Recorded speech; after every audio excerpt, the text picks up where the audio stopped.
महाराष्ट्र नवनिर्माण सेनेचे अध्यक्ष राज ठाकरे यांनी रायगड जिल्ह्यातील अनधिकृत डान्स बारवर तीव्र शब्दात टीका केल्यानंतर काही तासातच मनसेच्या कार्यकर्त्यांनी पनवेलमधील नाईट रायडर्स लेडीज डान्स बारवर धडक कारवाई केली।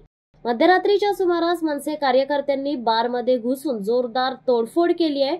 फर्निचर, साऊंड सिस्टम आणि लाइटिंग उपकरणाचे मोठ्या प्रमाणावर नुकसान करण्यात आले। राज ठाकरे यांनी शनिवार दिनांक 2 ऑगस्ट रोजी पनवेलमध्ये आयोजित सभेत रायगड परिसरात मशरूम होत चाललेल्या डान्स बार विषयी नाराजी व्यक्त केली। जिथे छत्रपती शिवाजी महाराजांची राजधानी होती तिथे डान्स बार चालवले जात आहेत, ही अत्यंत लाजिरवाणी गोष्ट आहे, असे ठाकरे म्हणाले होते। या भाषणाच्या काही तासातच मनसेच्या कार्यकर्त्यांनी पनवेल तालुक्यातील कोण गावातील नाईट रायडर्स बारवर हल्ला चढवला। घटनेची माहिती मिळताच स्थानिक पोलीस घटनास्थळी दाखल झाले आहेत। सुमारे 15 मनसे कार्यकर्त्यांविरोधात गुन्हा दाखल करण्यात आला असून पुढील तपास देखील सुरू आहे। या घटनेमुळे परिसरात तणावाचे वातावरण निर्माण झाले आहे।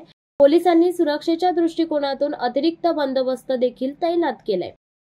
शिवसत्ता टाइम्स न्यूज ब्युरो पनवेल। दे धडक बेधडक वृत्त देणाऱ्या आपल्या शिवसत्ता टाइम्स न्यूज चॅनलला लाल बटन दाबून सबस्क्राईब करा आणि बेल आयकॉनला क्लिक करायला विसरू नका।